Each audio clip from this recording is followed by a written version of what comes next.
வணக்கம் வணக்கம் வணக்கம். நான் உங்கள் கோவா தாத்தா.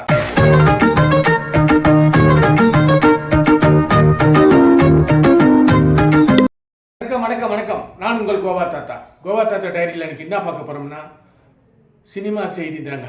ஆமாங்க, 2 செய்தி பார்க்க போகிறோம். முதல் செய்தி, சரி, இப்போது நான் ஒரு ப்ரெஸ் மீட் போயிருந்தேன். அதாவது cinema press meet, audio launch, அதுக்கு போயிருந்தேன். அப்போ வந்து அந்த படத்துடைய டைரக்டரு யாருக்கிட்டையும் அசிஸ்டண்ட்டாக வேலை செய்யலை. ஏன்னா இப்போ அவர் என்ன பண்ணியிருக்காரு, இந்த சினிமாவை நல்லா ஊற்று பார்த்து அதை வந்து அப்சர்வ் பண்ணிகிட்டே இருந்திருக்காரு. எத்தனை வருஷமா? ஒரு 10 வருஷமா அப்சர்வ் பண்ணிகிட்டே இருக்காரு. இதை பார்த்து பார்த்து பார்த்து பார்த்து இப்போது ஒரு படம் பண்ணியிருக்காரு. அதுக்கு தான் அந்த ஆடியோ லான்ச்சுக்கு தான் நான் போயிருந்தேன். இப்போ அவர் வந்து யாருக்கிட்டையும் அசிஸ்டண்ட்டாக இல்லை. ஆனால் அவர் டெக்னீஷியன், ஃபுல் டெக்னீஷியனும் அதே மாதிரி தான். அதாவது அப்சர்வ் பண்ண ஆளுங்க தான். இவங்க தான் வந்து ப்ரொடியூசரும் ஏறத்தாழ அந்த அளவுக்கு தான் அவங்களும் இவங்களாம் சேர்ந்து ஒரு படம் பண்ணியிருக்காங்க. ஆனால் படம் பேர் சொல்ல தேவையில்லை, ஏன்னா அது ப்ரமோஷன் மாதிரி ஆகிடும். நான் இருக்கிற மெசேஜ் மட்டும் சொல்லிடுறேன். இப்போது இந்த டைரக்டரு எல்லாம் எடுத்து படம் ரொம்ப நான் அந்த ஆடியோ லான்ச்சில் பார்க்கும்போது தெரியுது. அதாவது அந்த கிளிப்பிங்கு எல்லாம் வந்து போட்டு காமிச்சாங்க. ரொம்ப நல்லாயிருக்கு படம். ஆனால் ஜெயிக்கிறதுக்கும் ஒரு வாய்ப்பு இருக்குது. இப்போது அந்த மாதிரி இவங்க எடுத்துருக்காங்க. இவங்க யாருக்கிட்டையும் வந்து இல்லை, இவங்களாம் எடுத்துருக்காங்க. இது வந்து ஒரு வரவேற்கத்தக்க ஒரு விஷயம். இதை விட இன்னொரு முக்கியமான விஷயம், அந்த ஆடியோ லான்ச்சுக்கு வர கெஸ்ட்டுங்களுக்கு, அதாவது மேடை மேலே பேசுவாங்க இல்லையா, அந்த படத்தோடு சம்மந்தப்பட்டவங்க, அவங்களுக்கு வந்து கெஸ்ட்டு வர்றவங்க, இவங்களுக்கெல்லாம் வந்து ரைட்டிங் மூலிமா ஒரு பேப்பர் ரைட்டிங்கில் ஒரு எல்லாருக்கும் கொடுத்துருக்காங்க அந்த படத்தோடைய டீட்டெயில்ஸ். இது நான் நிறைய ஆடியோ லான்ச்சு, இந்த ப்ரெஸ் மீட்டுக்கெல்லாம் போயிருக்கேன். ஆனால் இந்த மாதிரி நடத்துனதில்லை. ரொம்ப நீட்டாக அதை பார்க்கும்போதே ரொம்ப நீட்டாக இருந்தது. ஏன்னா இந்த பேப்பர் ஒர்க் எல்லாருக்கும் இந்த படத்துக்கு எப்படி எடுத்துருக்கோம், என்ன பண்ணிருக்கோம், யார் எடுத்திருக்காங்க என்ற ஃபுல் டீட்டெயிலை அந்த பேப்பர் ஒர்க்கில் கொடுத்து அவங்க பேச வச்சாங்க. இது பார்க்கும்போது நீட்டாக இருந்தது, ரொம்ப தெளிவாக இருந்தது.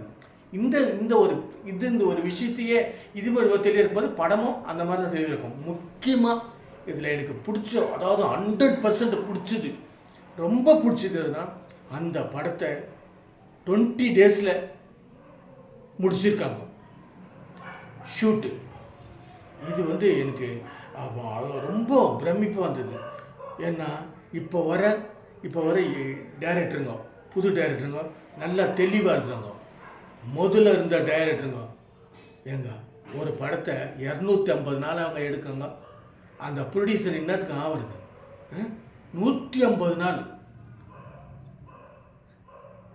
டைரக்ஷனே தெரியாதவங்க 150 நாள் 250 நாள் படம் எடுத்தான்னா அவங்க கூட பெரிய டைரக்டர். அந்த மாதிரி எடுக்கிறவங்கள பெரிய டைரக்டருங்களா பிரமாதம். அவர் படம்னா நல்லா தான் இருக்கும். அப்படி இந்த மாதிரி 250 நாள் 150 நாள் ஷூட் போய் எடுக்கிறது, அதை சாதாவே செஞ்சுட்டு போயிடுவோம். ஆனால் அதை உடைக்கிற மாதிரி இப்போ இந்த டைரக்டர் பண்ணியிருக்காரு. இதுவே எனக்கு வந்து அவரை படம் ஜெயிச்சா மாதிரி எனக்கு ஒரு சந்தோஷம் தருது. சூப்பர் அந்த டைரக்டருக்கு. ஏன்னா 20 நாள் எடுத்திருக்காரு. ப்ரொடியூசரை சேவ் பண்ணியிருக்காரு. நிறைய ப்ரொடியூசருங்க காணாத போயிட்டு இருக்கிறாங்க. ஆனால் இவர் ப்ரொடியூசரை சேவ் பண்ணியிருக்காரு. சின்ன பட்ஜெட் படம் தான் இருந்தாலும் அந்த படம் நல்லா வெளியே வரணும். வாழ்த்துக்கள். இதுதாங்க ஃபஸ்ட்டு விஷயம். 2வது விஷயம் என்னன்னா, இப்போது சமுத்திரக்கனி அவர் வந்து கேரளாவில் இதே மாதிரி தான் ஒரு ப்ரெஸ் மீட்டுக்கு போயிருக்கார். போயிட்டு அங்கே பேசியிருக்காங்க. அங்கே பேசும்போது என்ன சொல்லியிருக்காங்கன்னா, அங்கே கேள்வி கேட்டிருக்காங்க. அந்த இதில் ப்ரெஸ் மீட்டு அந்த ஆடியோ லான்ச் மாதிரி தான் இருக்குது. அதில் வந்து ஒரு கேள்வி கேட்டிருக்காங்க. இதில் வந்து உங்கள் தமிழ் படத்தில் கேஸ்ட்டு தெரியுதா அப்படின்னு அவங்க கேட்டிருக்காங்க. அதுக்கு அவர் பதில் சொல்லியிருக்காரு, ஓரளவுக்கு தெரியுது அப்படின்ற மாதிரி அவர் சொல்கிறார். இங்கே கேஸ்ட் ஃபீ இதுவாக படம் எடுக்கிறாங்களா அப்படின்னு சொல்லிட்டு இவர் சொல்லியிருக்காரு. ஆனால் அது மறைமுகமாக சொல்லியிருக்காரு. பட் அவரு கூட ஒரு காலத்தில் வந்து தமிழ் தமிழ், எது எடுத்தாலும் தமிழ், அந்த உணர்வு அப்படி இப்படின்னு அவர் பேசியிருக்காரு. ஆனால் இப்போ அது பேசுறதில்ல. ஏன் சொல்லு? மலையாளம், தெலுங்கு, கன்னடா இப்படி போய் படம் பண்ணுறாரு, நடிக்கிறாரு. இதுலேருந்தே அவர் புரிஞ்சிட்டு இருக்காரு. இப்போது அவர் அதெல்லாம் பேசுறதில்ல. அது மாதிரி தாங்க. ஆனால் அது தெரியாமல் நம்ம தமிழ்நாட்டில் ஜாதியோடு சேர்த்து எடுக்கிறாங்க. எனக்கு அது பிடிக்கவே இல்லை.